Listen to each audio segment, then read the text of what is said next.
Welcome to episode 2 of season 2 of the FODcast. And on today's podcast, I'm kindly joined by Seb Robert, who's CEO and founder of Gophr. Seb, I've done my research and I've had a look on LinkedIn and had a look on the website. For me, Gophr is a very, very interesting business. Do you want to give us just a brief overview of your role in Gophr? Yeah, well, I'm the CEO and founder, and I founded. I think I had the idea about 9 years ago, and previous to setting up Gophr, I'd worked for a little bit. Well, actually, I moved to London about 16 years ago to work in the music industry, and that was at a time when it was pretty much being set on fire by peer-to-peer track music downloads through the likes of Kazaa and Napster and all of that sort of stuff. So that was really interesting time. And as the youngest there, I was, doing all of the digital stuff. I went in as a label manager and then basically started just digitally encoding all the files when iTunes was basically nascent. That kind of ages me a little bit. And then after that, I went into this sort of digital agency space because MySpace had taken off. I was the person that was kind of taking care of it. And then that led me to working quite a bit with brands and actually looking at digital change management and how brands could bridge the gap into Web 2.0 at a time when Facebook and Twitter and YouTube were turning the media landscape upside down, because that's where I think 95% of digital advertising spend is going now, probably more. So it was really, really interesting. I loved both of those roles, and I was very lucky to work with some tremendous people. But what I took away from that was a number of different things, which was just platforms that had really strong network effects could totally disrupt industries from top to bottom if they could provide a really strong value proposition on both the supply and the demand side. And sometimes those two would be the same people because they're interchangeable. And I suppose from a branding perspective, it was like, really great companies are companies that stand for something more than just the product or service that they sell. And that was something that I kind of wanted to have the opportunity to build, really. So I've been thinking about that for quite some time, like in that sort of second career that I had in the agency space. And so I started looking around for ideas, because I'd learned a lot in that agency space, where like digital builds, digital change management, content production, content creation, brand engagement, communication, all of that sort of stuff. And I looked around for industries that were sorely in need of disruption, generally because customer satisfaction rates were really poor.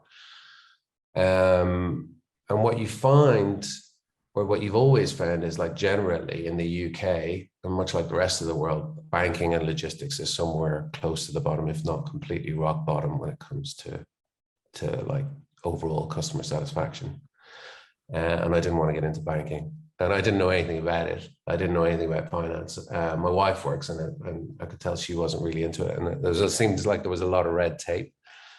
So then, but I did know quite a lot about the same day courier space, because we used to use them a lot, as you could probably imagine, in the music industry, varying about, hard drives and sending CDs out to journos and all of that sort of stuff. Yep. And then latterly, when we used to do sort of a fair amount of blogger outreach, or what you'd now call influencer engagement, and yeah, it just seemed to me like 1 in 4, 1 in 5 jobs would go wrong, and you could see where the future was heading. So we were lucky enough in London to have a cab app called Halo, which was the precursor to Uber. Yeah, I remember. And yeah, and that really gave you an idea of, oh, wait a second, I can see exactly where the cab is. I can call him if he's going in the wrong direction, he or she, and I can resolve the issue there and then. And that was really, I started putting the pieces together. And that led me on to a 2-year period of research in the space. And yeah. Okay. And you mentioned you kind of showing your age by talking about the transfer onto digital media for music. I think we're roughly the same age. I'm assuming you remember things like recording the top 40 with your tape. Yeah. When you were a Yeah, kid. yeah, 100%, absolutely. Recording it off the radio and then trying to cut out where the advertising kicked in as well as much as possible and slam it straight into the next track.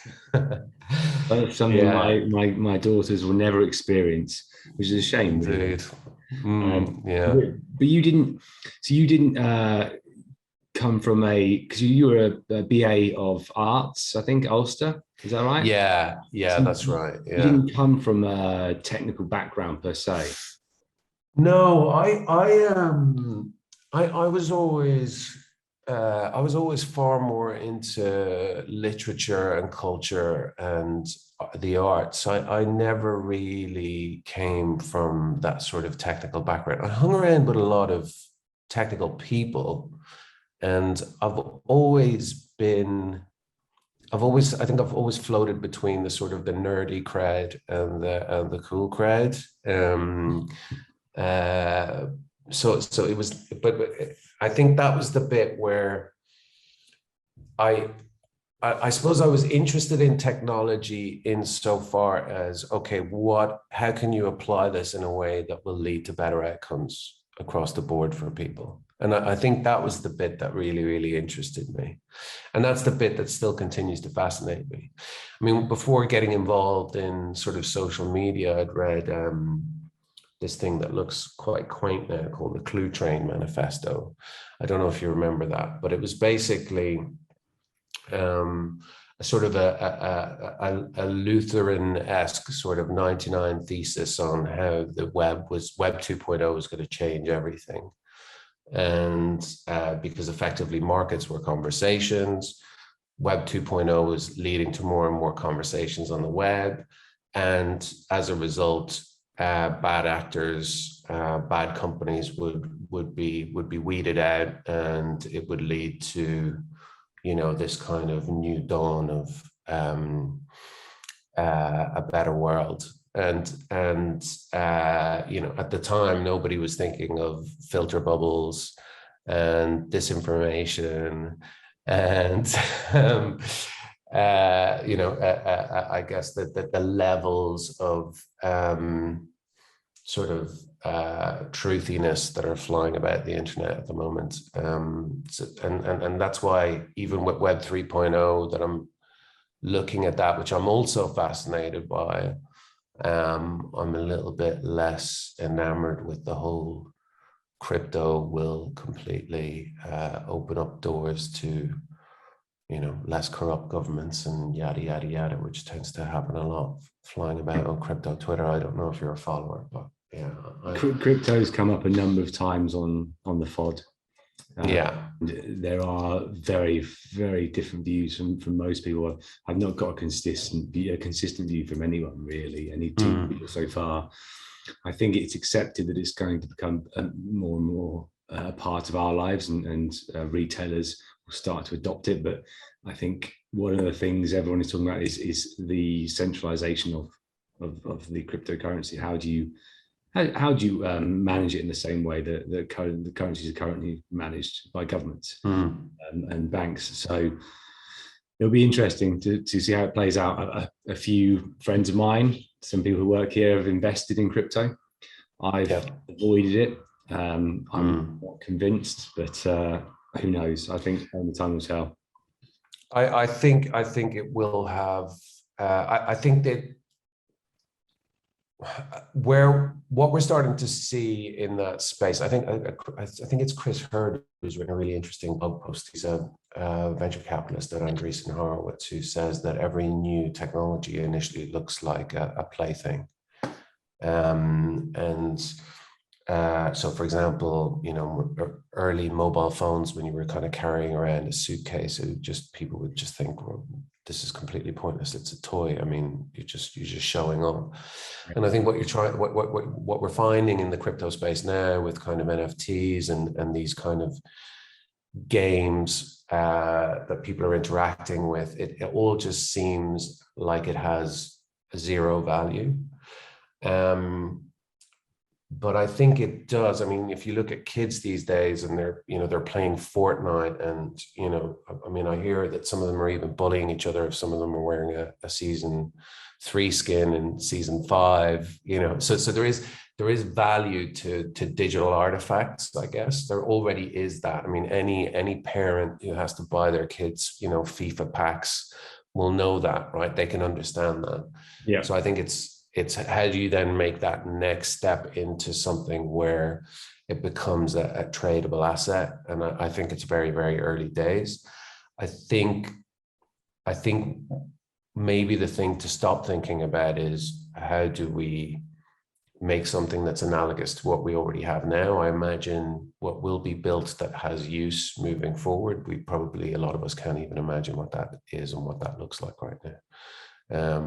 It's not necessarily aping stuff that's already existed. It's making something completely new. And then at that point, when we look back in 20 years' time, we'll be like, okay, yeah, that makes a lot of sense. Yeah. Yeah. Really, I think if you'd have said that we would be buying the majority of our products online, even 10 years ago, I think we'd have all kind of taken a step back and hold on a second. Yeah, you're right. We have no idea what's around the corner. Yeah, indeed.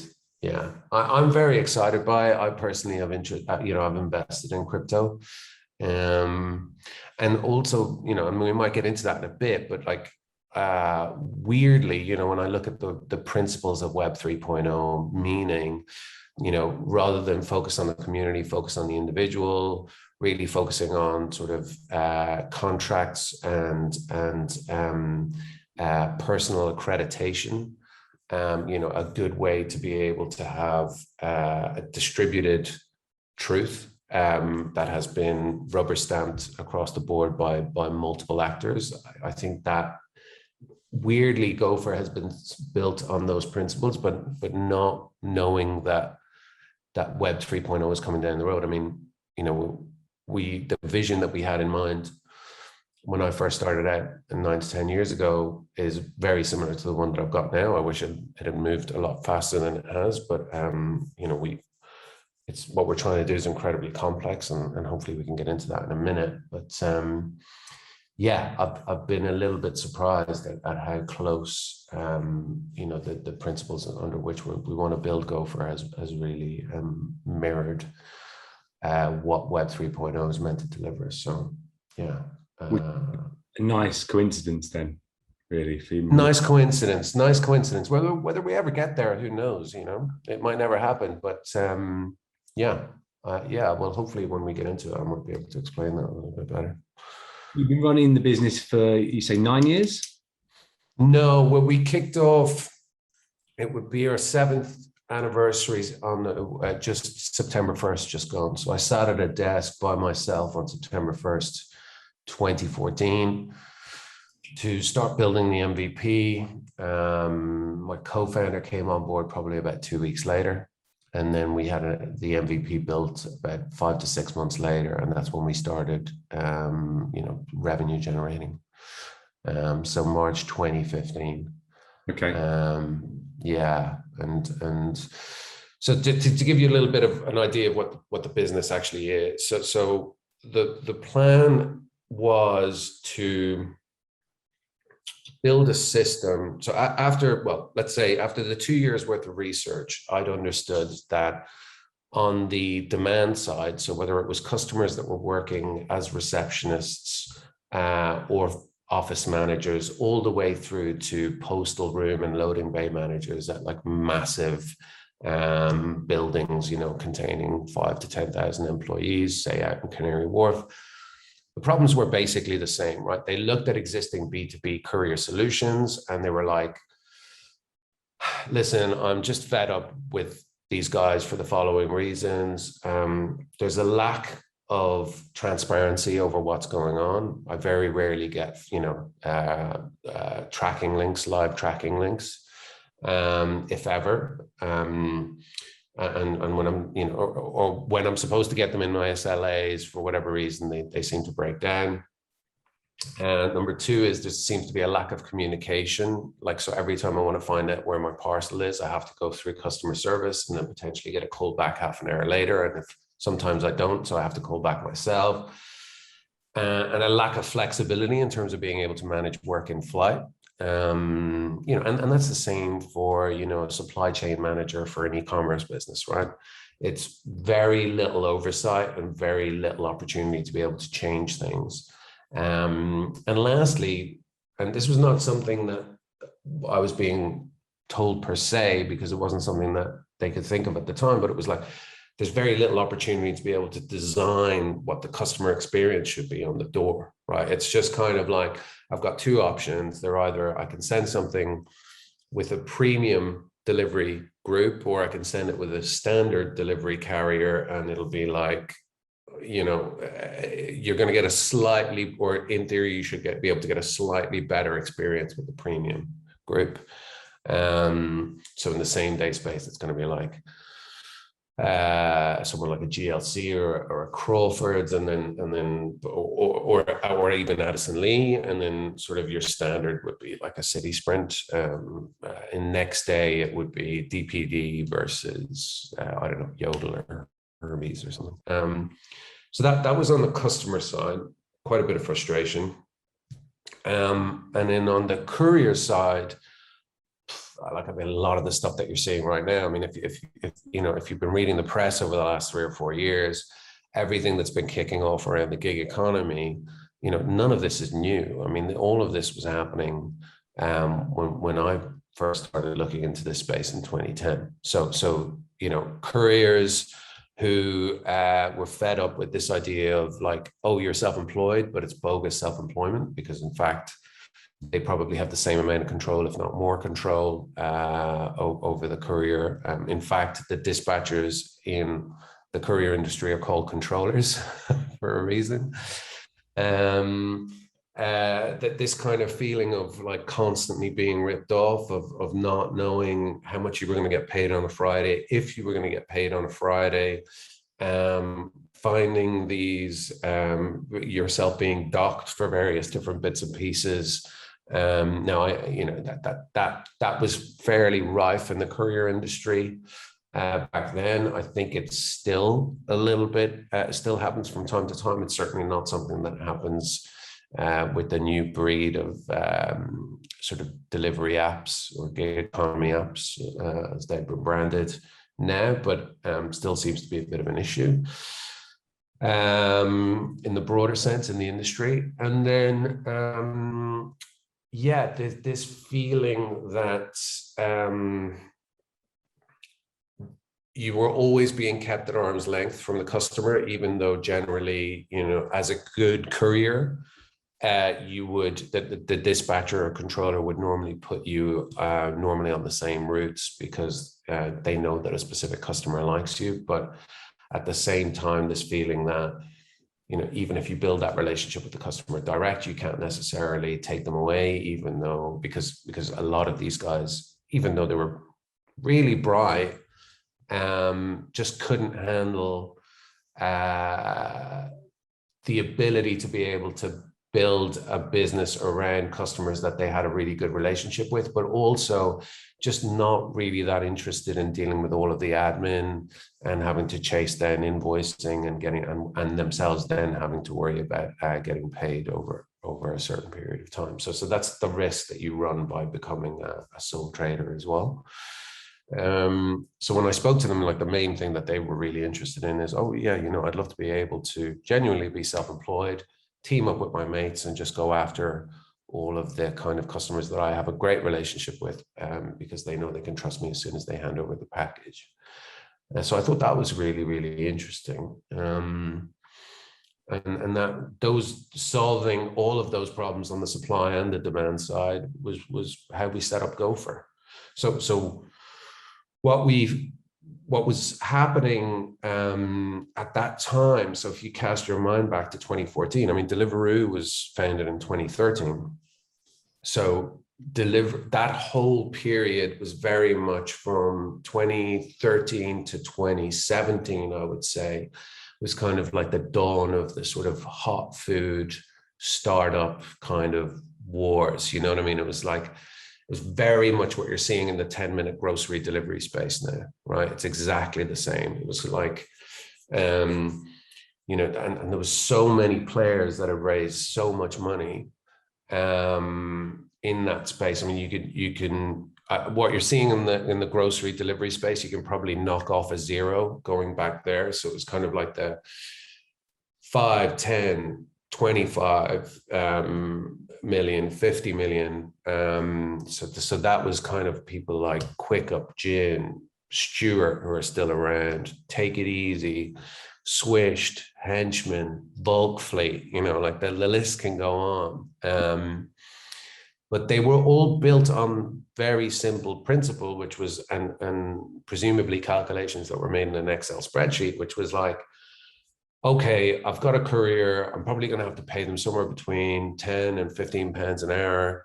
And so what I need to do is make sure that they're doing 3 deliveries an hour. Great. And the assumption is they'll just do the pickup from wherever they're supposed to pick up, drop off from wherever they're supposed to drop off, and then they'll be free, and then repeat the whole process all over again. Similarly to what was happening with the cab app space. So the technology was very, very similar to cab apps. You just need 2 GPS points, and then the assumption is they're just going to go direct from one to the other. And that's all fine and good. And actually, it's a use case that lends itself particularly well to hot food. So whereas a lot of those guys went in with the idea of servicing businesses and retailers of any kind, a lot of them ended up moving into the hot food delivery space because that was probably the best use case. The other use cases just didn't seem to work out as well because the retailers found it was far too expensive. So what you'd find is where the Deliveroos and the Uber Eats and everyone of this world were like, okay, we'll charge 4 or 5 quid, we'll charge a delivery fee to the customer, which is about 250 actually. And then we'll take a clip of the basket from the restaurants. And so that was somewhere, it started at 20%, and then I think it's more up the way towards 25, 30%, depending on the deal that you can get right now. But that clip of the order value of the basket wasn't really as available when you started moving into the sort of more traditional retail space, like the various different fashion retailers, for example, were not as keen to sign up for that, and were not as keen to, end up paying the £5 delivery charge or whatnot. That the carrier, the supplier, the delivery crew would need to have in order to be able to make it viable. Okay. In addition, it does seem, because one of the questions I wanted to ask is what was the thing that really drove you to set up the business from the beginning? But it seems to me a very similar position to my own, which is there was already a service there, but it was just being delivered poorly end to end, and therefore, in my view, I felt as an agency we could deliver into the that digital commerce space purely, and we could do it much, much better than anyone else. That was the focus. That was the goal. And it seems like it's a similar position from your point of view. So there was, yeah, exactly. So there was 2 things. It was kind of like within the traditional B2B courier company space, right? So like when you think of, if you're in London, names like City Sprint, Addison Lee, eCourier, that sort of thing, will be familiar to anybody who's kind of walked the London streets, right? But what would happen back then is people would call up those carriers, then then the customer service rep would put it inside a CRM. That CRM would then move to book the job, which would then move to the dispatcher and sometimes a coordinator who then deals with the courier. So you're talking about 1, 2, 3, sometimes 4 layers of people between the customer and the courier, right? Which is why when I was talking about, when you don't know where the courier is, and then when you try and call them, so it sometimes takes half an hour to get the answer. It's because you're having to go through all of those steps. So we felt, well, technology is the thing that can just remove that completely, right? So if you build a platform that enables supply and demand to be able to communicate far more effectively, and then off you pop. It's kind of the difference between like telephone operators in the 1920s or whatever, where, you various different switchboard operators from the moment you call to the moment it lands on someone's desk or in their hallway or whatnot, compared to mobile phones now, right? So how do you have mobile phones? Well, you need a platform in place, which is like the web, and a set of protocols, which is like TCP/IP or HTTP or whatever and whatnot, to actually make that happen. And there's a number of different reasons that if you actually can build something like that, the level of value that unlocks is insane. Because right now, the traditional B2B courier company space, whether it's same day or next day delivery, the level of fragmentation in that space is just mental. But there needs to be that fragmentation, because there is not one single source of truth. There is not one shared technological solution or communication platform that enables all of those carriers, all of those individual drivers to be able to share capacity management in a highly efficient way. So what you'll find is 40% of van drivers are traveling at 25% capacity or less at any one time. When you think about it from a financial and environmental perspective, being able to unlock that value is tremendous. Obviously, in getting to that point, you obviously, when you describe it, it sounds very clear and straightforward. But I'm fairly certain that isn't the case. What are the biggest hurdles that you've faced in getting yourself to this point? We're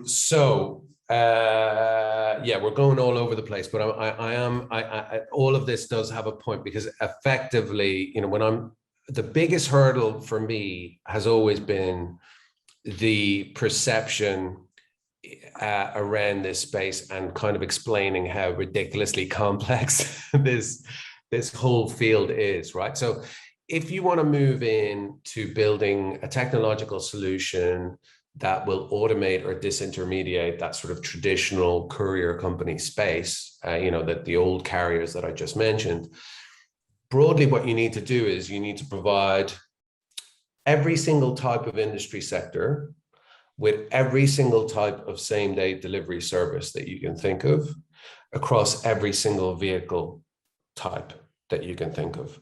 And what that means is that the variables involved are insane, right? Because you need to think about the specific customer and their industry and all of the expectations that they have. And that could change, because if you're in one department versus another in an industry, then the type of work that you expect could be different. You need to think about the courier. And it's important that you don't come up with a bunch of arbitrary KPIs that mean that you are discounting one courier who might be terrific at one thing, but not as great as at the other. But there's also a bunch of other things within that. It's kind of like, do they have the right training for this particular type of work? Do they have the right equipment for this particular type of work? Is their van suitable? Because they might be doing, they might work a lot within the high-end fashion industry. So you don't want to send them to pick up, fresh goods, right? Even right down to their religious beliefs, right? If they, if for whatever reason, they're not allowed to pick up beef or pork or alcohol, like, we need to have a way to be able to manage that situation. Then you think about the consignment, size, weight, characteristics, because that can affect the type of vehicle that we send, and the characteristics in terms of like the stuff that I just talked about earlier, which is it fresh goods? Is it a specific type of meat? Is it alcohol? Is it a baked good because, you know, you don't want to send a motorcycle because they tend to lean one way or the other, or maybe go over speed bumps, you know, a little bit faster than a car, which means your cupcake isn't going to get to the other side in exactly the same manner that it left. Then location information is super important, in terms of like the location that Google Maps, as a simple example, gives you, is not going to be the same one that a delivery driver is going to need. You know, if they're going to the British War Museum and they're expected to be able to deliver inside the front entrance, they're going to have a very bad time, because it's going to, you know, they're going to have to basically walk pretty much 45 minutes to get to the other side of the building. You know, so it you know, that's another thing that you need to think about. But also there's, you know, large blocks of apartments, flats. They might have 3 different entrances, and you need to know the right one for a specific address, right? And then lastly, there's time. You know, how much time is the customer giving you to do it? So traditionally, you know, in the old school courier model, if a customer wanted something super fast within 20 minutes, the premium they would have to pay would be 2 to 3 times higher than the standard job, because the opportunity cost of getting a courier to pick up and go straight to the delivery point to deliver that item means that they can't do any other pickups and deliveries along the way. Right. Yep. And that is something that, when I refer back to the sort of hot food delivery wars, that just completely went out the window, because VC cash was effectively subsidizing the model of being able to get an express delivery. And that subsidization has led to a belief that, you know, this is possible. So the consumer now thinks, well, yeah, I can get something delivered within 20 minutes. It doesn't cost anything. And this perception that the fundamental principles of how to make money in this business no longer count for anything. And when you're looking at some of these businesses that have IPO'd, the restaurant delivery businesses, they're still losing money, because they still can't figure out how to solve this problem. And nor would I say they have the technology to be able to solve this problem, because it is based on very simple cab app technology. It's GPS points based, not vector based, which means, you know, it doesn't take into account the direction of travel.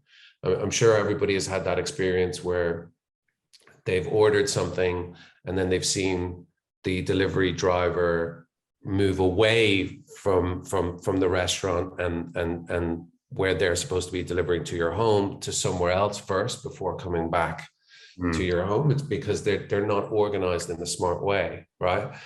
And then, yeah, so it broadly, each of those sort of 5 areas, the customer, the courier, the consignment, the location, time, they broadly have, apart from time, which is endless variables, but the other 4 have, you know, at least 50 variables in between them that you need to think about, which leads to like billions of different outcomes. I mean, in summary, the complexity was coming from these kind of 5 major data silos that we need to take care of. So the customer, the courier, the consignment, the location, and the time.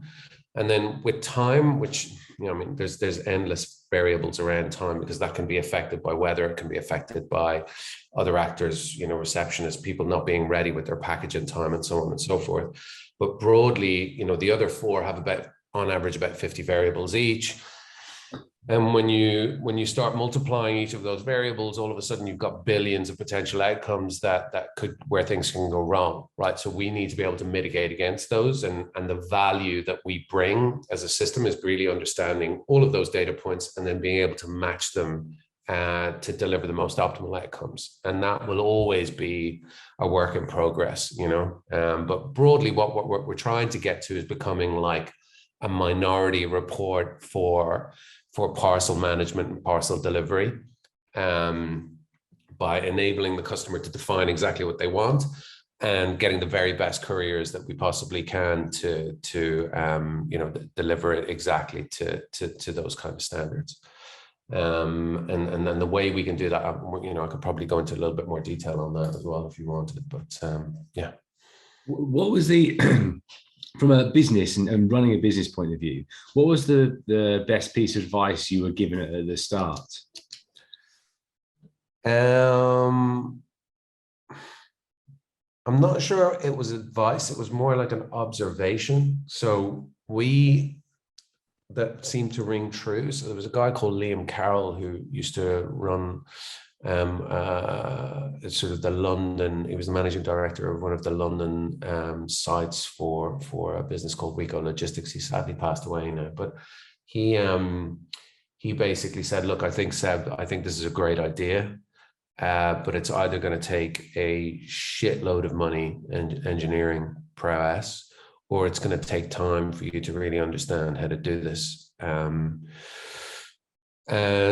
I took that on board, and we decided to go with the time route, because every other business that I'd seen that had been given a lot of money tended to throw that money at the problem and not necessarily resolve the underlying issues. So a lot of, and I think that's been borne out now a lot. I see it a lot where VCs are really interested in businesses that can scale up really fast, and it's kind of growth at any cost. Yeah. But the problem is that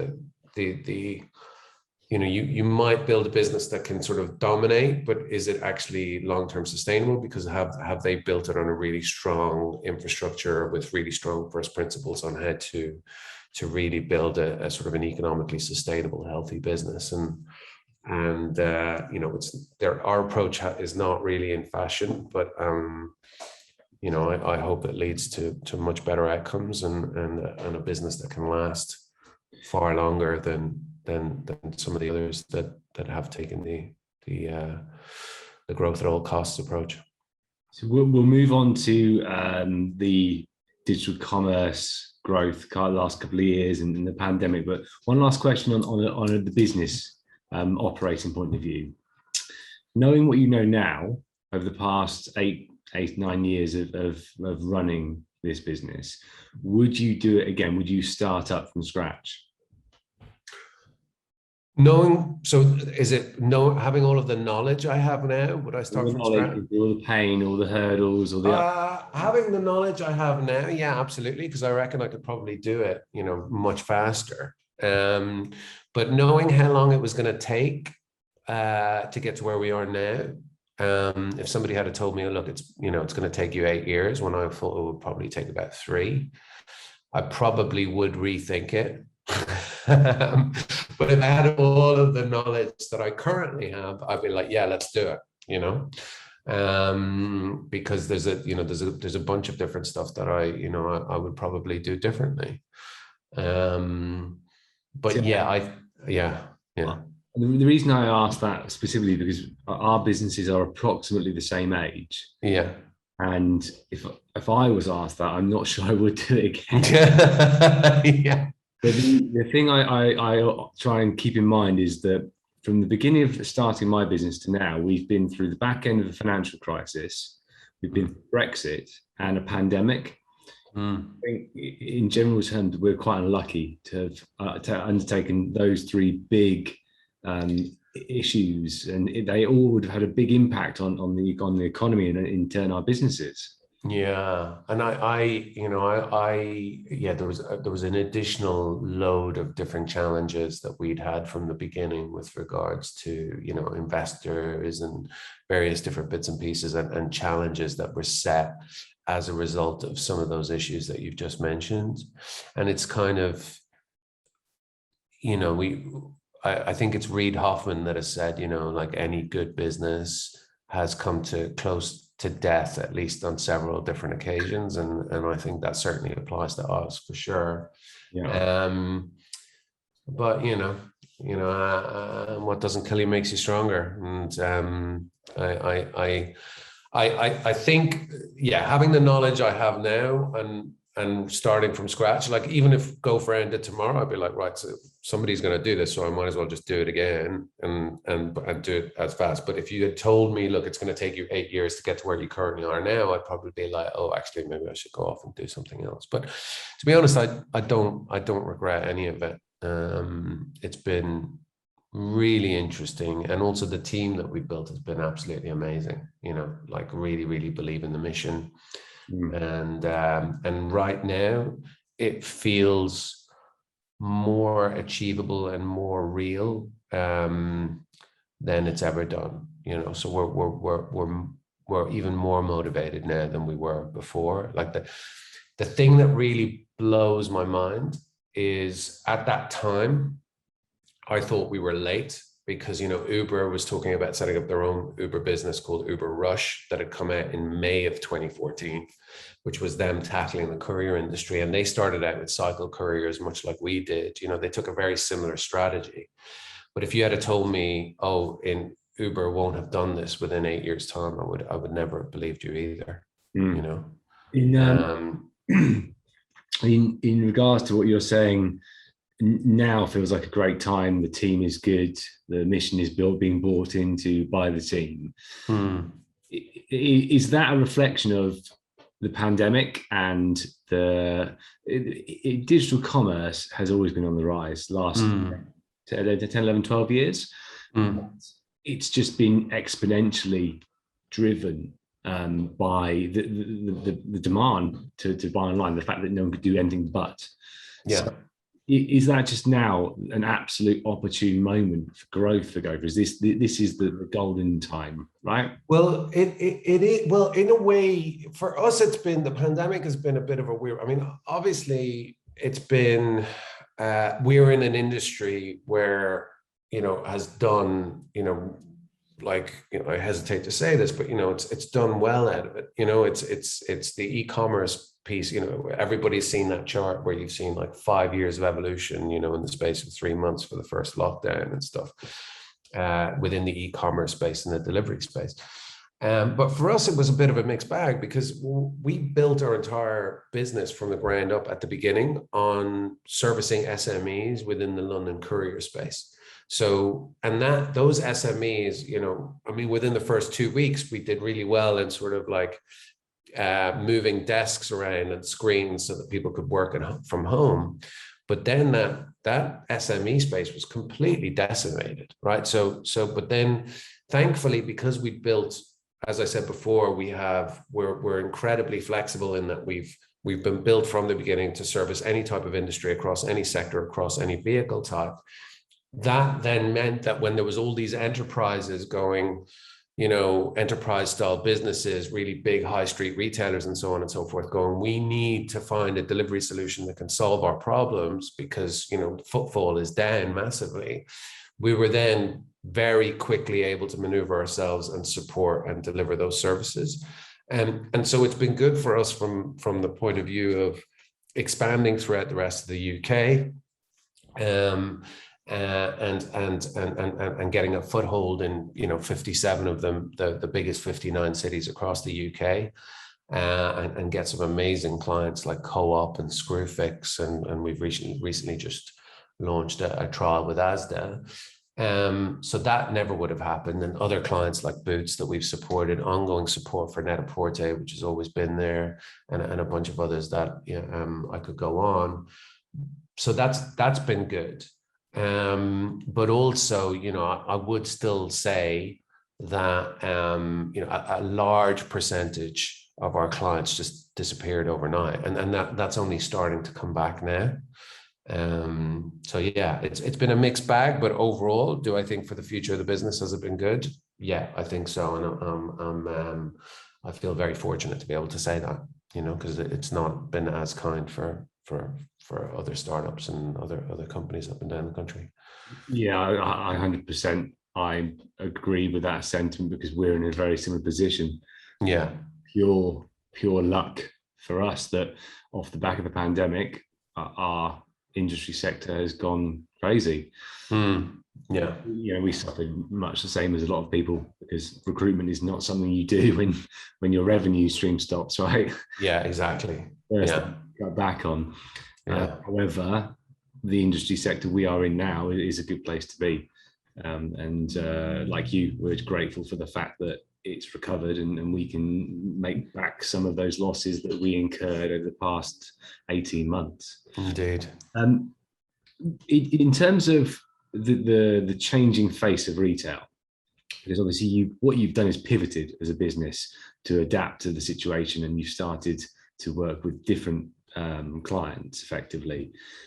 in terms of the changing face of retail, how is that going to play into the future plans for Gophr? And I'm talking about, for me, retail space, the high street becoming an experience rather than where you actually go to pick up and take your product away. How does that play into the plans for Gophr? Yeah, I mean, a number of different ways. So I agree exactly with you. I think every high street store, well, actually, there's a number of different things that I think will happen and that I hope will happen, right? So I think a lot of people have been talking about how commercial rents should drop. So hopefully that means that we're going to start to see a few more independent stores crop up that will be maybe a little bit more community focused, particularly with like local high streets for smaller towns, I'm thinking. Whereas, there's been the domination of the chains for a very, very long time. I think the chains, depending on the type of store that it is, obviously will need to be far more experiential in nature. I've held that view for 4 or 5 years now. You're going to be either moving more towards a sort of a Nike Town, Apple Store approach, or you're going to move towards more of a kind of Argos-like, dark store approach. I mean, when I call Argos a dark store, people think I'm losing my mind, but it is broadly that. It's a large stock room with a kind of a decent front end, and so that should really drive the Argos style will be, anyone who has click and collect, we can then basically start doing delivery from. For the experiential stores, maybe depending on how many SKUs they can hold, we might be able to do something there. But for me, that means being able to do delivery store to home for anyone across the board, and organizing that in a way that we can do as many drops from one pickup as possible, going in the same direction to try and keep costs down. And I think there's been some really interesting survey work done through, I believe it's the IMRG, saying that actually store to home is probably one of the most environmentally friendly ways of delivery. So yeah, I think that's going to be a big part of our future, I believe. And actually, we're doing, I mean, I mentioned Co-op already, but like Screwfix, for example, for us is a perfect client. And, we started out with them with a trial in Bristol with about 7 different locations. Now we've moved up to about 80. And then the idea is we should be rolling out across the rest of their stores throughout the UK, in the following months. I think shoes as well strike perfect opportunity, because the pure volume of stock. I used to work in a JJB's, I think it was, years ago. Yeah. Massive warehouse with every type of shoe and every type of size. But Yeah. the reality is you want to go and try it on, make sure that shoe fits, and then do you need to take it home with you there and then? Well, probably not. So no. Actually, that seems like a perfect solution for 100%. Well, I mean, anyone who's ever seen my trainer collection will know that I've probably thought about this far too much. But yeah, I 100% agree. Look, I think across all fashion retail, I think it will be really good. It just depends on the urgency, right? I mean, I think sometimes it's been a bit too overstated, the urgency at which people need absolutely everything. I think sometimes there are certain items that just don't fit the bill. White goods, for example, a lot of the time you're not like, right, I need this in the next half an hour.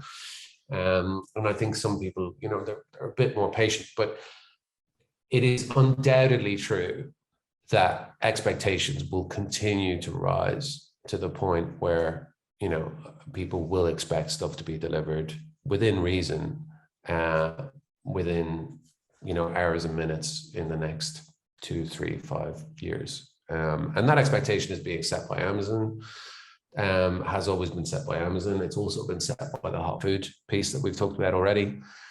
But I really do not think the current landscape of carriers is set up to be able to deal with that at all. which is I by yeah.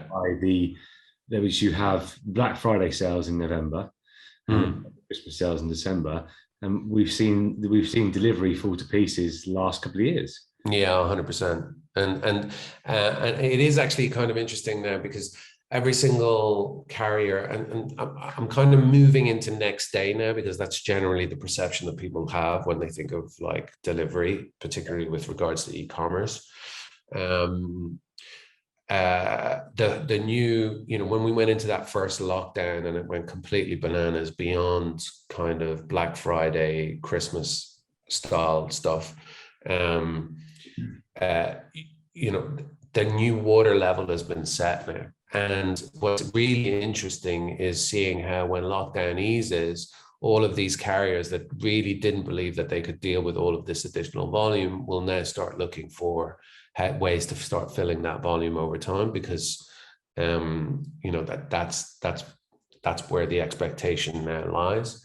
The issue that they've had is like broadly their margins have been sort of halved over the last 5 years, because the expectation is to deliver more and more for less and less in terms of price per drop, because and that's the, well, I hesitate to say beauty, but that's the beauty of the Amazon model, where look, we are going to subsidize our delivery model to put the pressure on everybody else, and because they're going to have to follow. And then at that point, if they can no longer follow, then we can pick up that volume on the other side. And the way I see it is that the existing carrier space is really broadly, they have made technological advances with regards to their fleet management systems, their dispatch systems and everything else.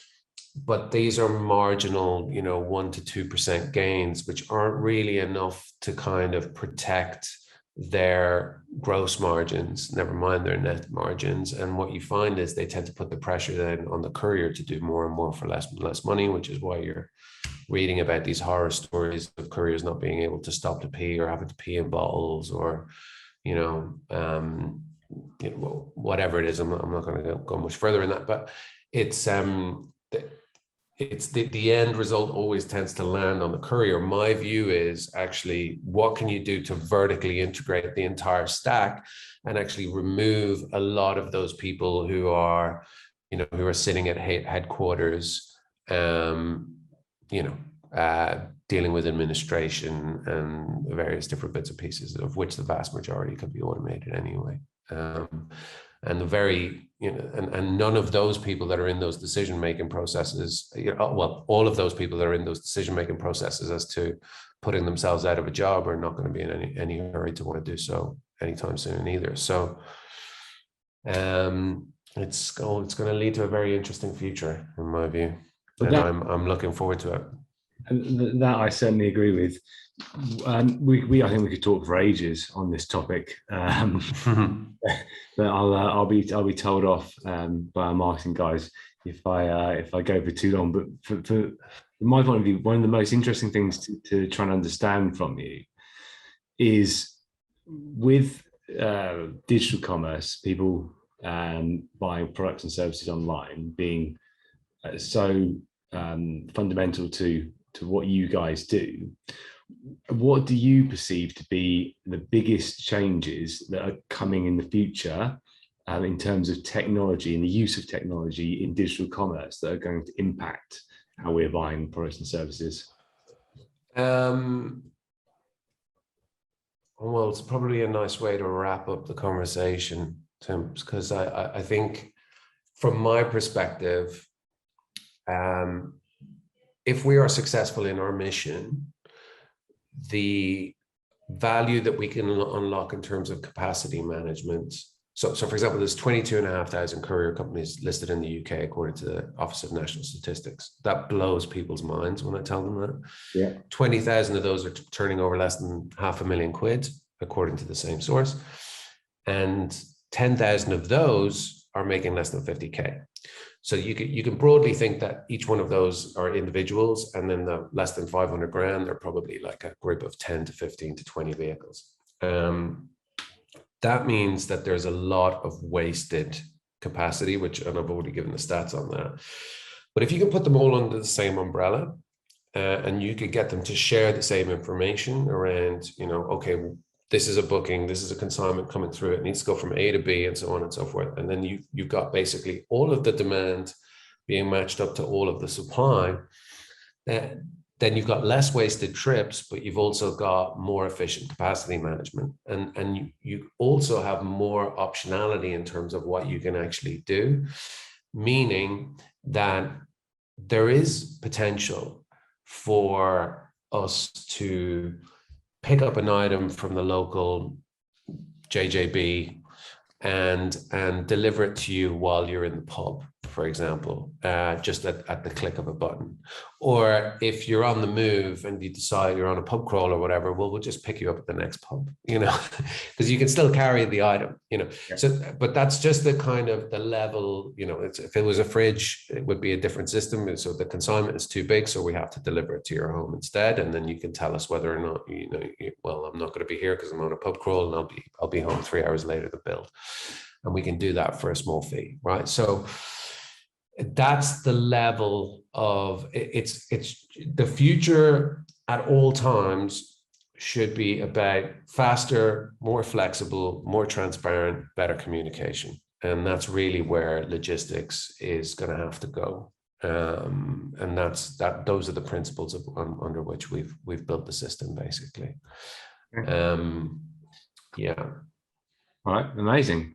Well, thank you very much. That was really, really interesting for me. Thanks, Tim. I felt like I was, chatting a lot, but I hope it was useful and informative. And I look forward to our next catch up.